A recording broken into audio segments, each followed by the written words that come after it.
Hello, everyone. My name is Younes, and I'm a cryptographer at Gnosis Guild. And in this talk, I'm going to walk you through what we've been building at the moment, or what we're building at the moment. Yeah, or to be precise, an application that can be realized on top of what we're building at the moment, which is of auctions on-chain. And yeah, to give a bit of context, one can argue that auctions are more of a foundational infrastructure in Web3, in that they allow us to coordinate who gets what, at which price, and even when, across different use cases, like for token launches, for example, or during the life cycle of a token, like if we want to trade it with another token, for NFT sales, for liquidation, etc. And yeah, dealing with auctions leads us to deal with all these issues in decentralized systems, in that we want to have a protocol that satisfies in the meantime, I don't know, like guarantees like privacy, fairness, and of course, efficiency. And the most dominant auction model used on-chain is the one of open bidding,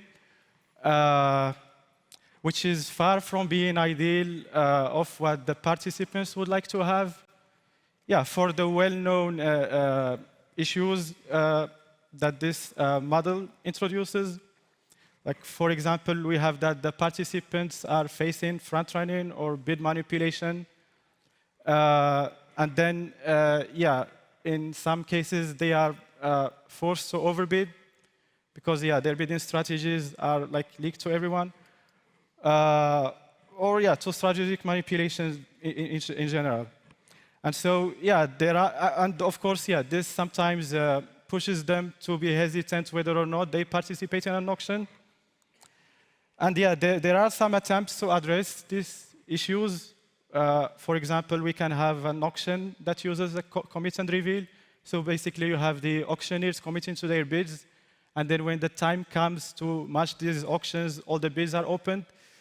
But yeah, still, this is not that satisfying for the participants because, yeah, first, like their bids are open to everyone, yeah, which reveals their bidding strategies. But also, in some cases, you have that the participants refusing to open their bids, which is problematic. Also, there is another model that we can go for, which is of relying on a trusted auctioneer.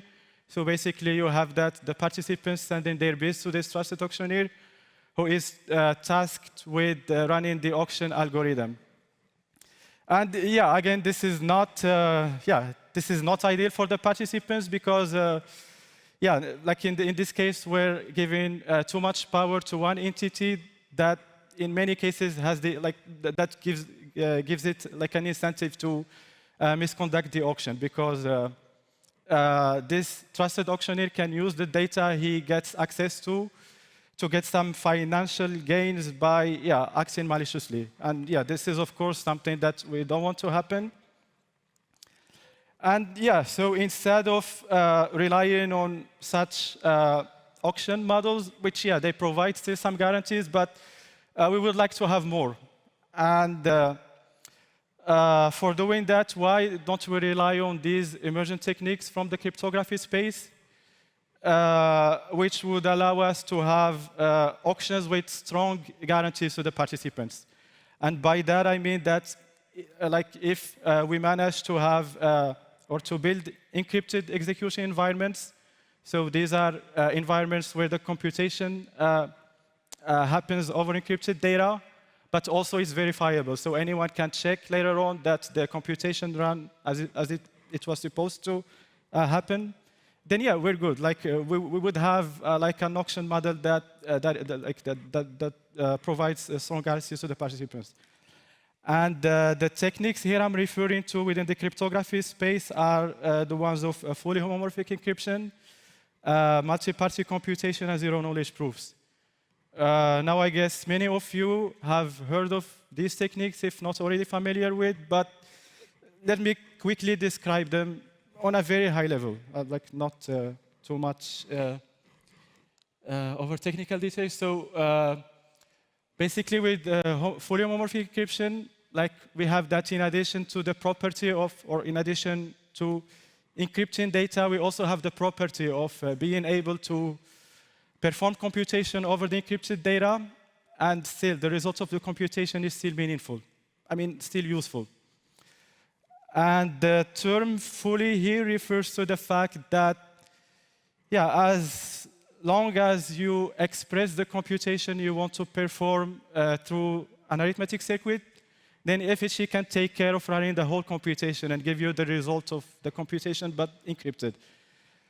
And yeah, thinking ahead of how this would be useful for for auctions, we can already imagine a scenario where you have all the participants encrypting their bids and then sending them to one party, like an auctioneer, and then this auctioneer will run the auction algorithm, but now over encrypted data. So this auctioneer cannot see what are these bids, and yet he can perform the auction, which is quite useful. And then we have multi-party computation, which is a technique that allows like different parties to perform computation over their inputs without having to reveal to each other these inputs. And so at the end of the computation, these parties only get the result, and nothing else is leaked to them. And yeah, this is again quite useful because it allows, for example, performing distributed key generation. So yeah, again, thinking ahead of how this would be useful for an auction, I already mentioned that maybe we can be running an auction over encrypted data, but the scheme by which we're encrypting the data uses cryptographic keys. And so we have a secret key, and instead of having one party generating that secret key or holding that secret key, thanks to MPC, by running distributed key generation, we can have that this secret key is split among different parties, and no party among them holds the full secret key. And not only this, also those parties that are secret sharing between them this secret key, they can also perform distributed decryption. So they can decrypt a ciphertext, get the decrypted result without even having to recombine the secret, which will be useful for the auction model, I'll be going through in a minute. And then we have zero-knowledge proofs, which allow us to prove statements. Roughly speaking, prove statements without revealing anything else other than the truthfulness of the statement. For example, the statement could be that I know the solution of some problem without having to reveal to you the solution of the problem. Or it can be, for instance, proving that a ciphertext is valid without me having to share with you the corresponding plain text. So these three techniques are sometimes referred to as programmable cryptography. And the thing about them is that they were already around for quite some time, but in the past few years, we have seen significant improvement in their performance. And for example, now we have ZKVMs, which allow us to generate zero-knowledge proofs over complex computation. We have now FHE compilers and a significant effort in industry to speed up the FHE computation through hardware acceleration. Also for MPC, we have already production-ready MPC toolkits. And not only in industry, also in the research space, we already have some protocols that combine or that address 2 out of these 3 techniques at the same time. I mean that we have some protocols where you have, for example, MPC not treated FHE as a black box and FHE treating MPC as a black box, but you have some special purpose protocols that address 2 of the techniques in the meantime. For example, we have now protocols to generate zero-knowledge proofs about some MPC computation happening. So these are COSNARCs. These are called COSNARCs. Or we have MPC protocols that are targeting distributed key generation for FHE schemes. So that was FHE, MPC, and zero-knowledge proofs. then MPC and FHE, and also, yeah, between FHE and zero-knowledge proofs, we have that some zero-knowledge proofs that are targeting to some FHE schemes so that we have not only computation over the ciphertext, but also verifiable computation of over the ciphertext.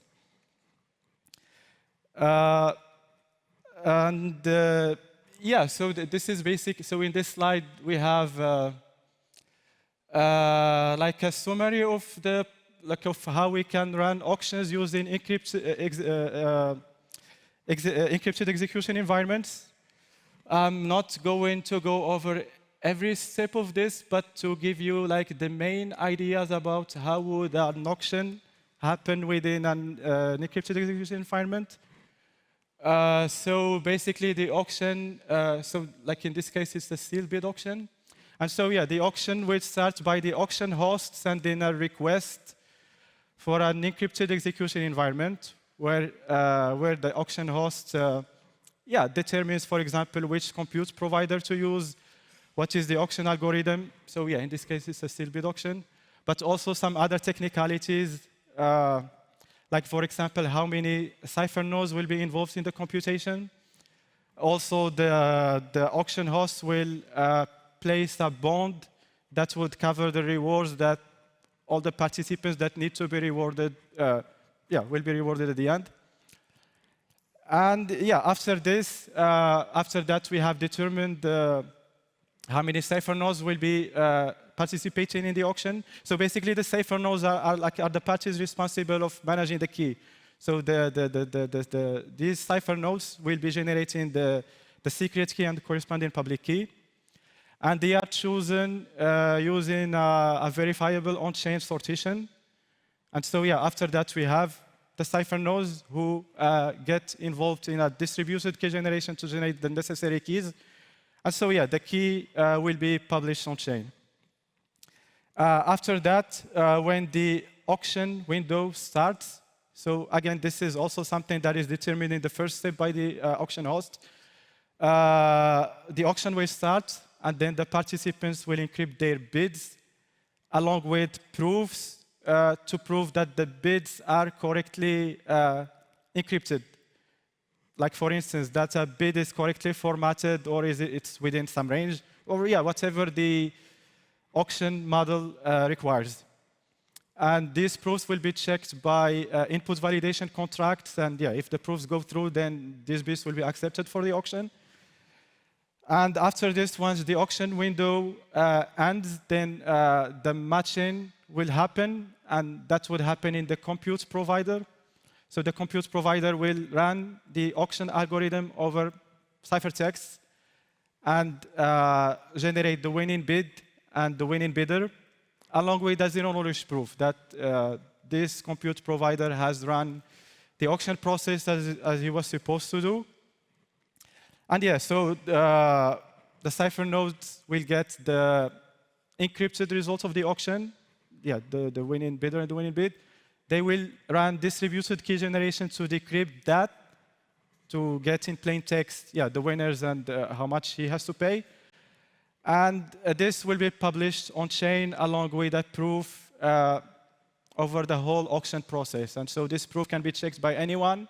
And yeah, if checking the proof goes through, then anyone would be convinced that the auction process happened as it was supposed to happen. So yeah, this is a more simplified flow of how the auction goes. I will probably just skip. Yeah, basically, yeah, so on a very, very high level, yeah, we have encrypted bids. Then we send them into like the encrypted execution environment. We run the auction, we generate a proof, and then we decrypt the result. And yeah, that's, yeah, again, as I said, a more simplified version of the auction. And yeah, like doing the auction as such already addresses many of the challenges that I have mentioned in the previous slides. Like for example, now the bids are encrypted, so that already offers strong resistance against front running for the participants. Also, we don't have to rely on any trusted auctioneer. all the computation is verifiable, and no one had access to the bids, only the winning bid. After that, we have decrypted it. And yeah, like having these guarantees would push participants to participate. They will not be hesitant because, yeah, they are not sure if they're if they will be if the auction will be misconducted, or even I can't actually. Yeah, and also they won't be the participants will not be forced to overbid defensively, which is the case, for example, for open bidding. A valid question would be that why did we need to use the three technologies? Wasn't it possible to use only one or maybe two of them? Because dealing with the three of them will make the protocol complex, etc. Which is sort of true. I mean, these three technologies they somehow overlap in what they offer, although they are three distinct technologies. But really for the guarantees that we wanted, that was only through the three of them. Like, for example, if we only use FHE and MPC, then we wouldn't have verifiability over the auction. So true, the auction will happen over encrypted data. But who guarantees to the participants that the auction ran as it was supposed to run? So FHE, only FHE plus MPC is not enough. Then maybe zero-knowledge proofs with FHE, which is possible. So now we are performing the auction with FHE. You're also generating proofs. But then for the secret key, we would be relying on the fact that the party holding it will not use it in a malicious way. And that's why we had to introduce MPC, because at least instead of relying on one party, now you're distributing the trust. Your secret sharing is between different parties, and only if they collude, they can do something malicious.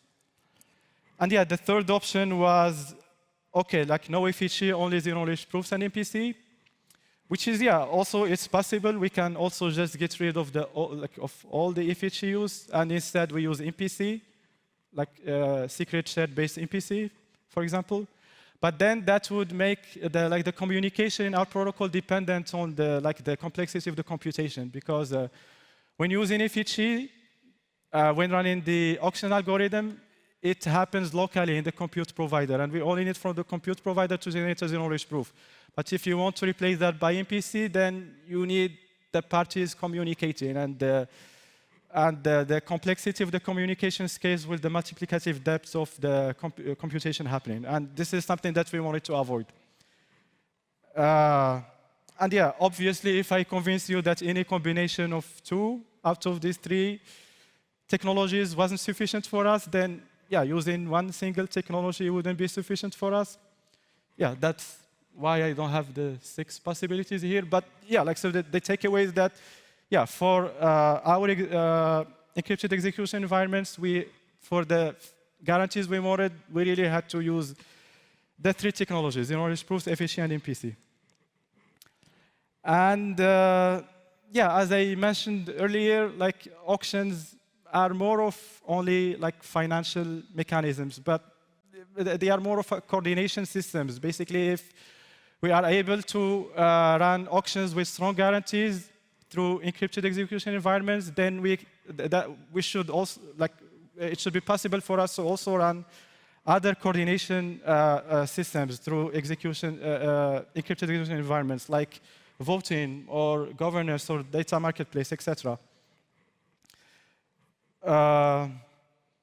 The project we've been working on is called, to build these encrypted execution environments, is called Enclave. And again, it's really not only about auctions, but it's rather about what we can build for coordination systems on chain. If you're curious, you can check out the website or chat with me after the talk. And I guess, that concludes my talk. Thanks everyone for listening.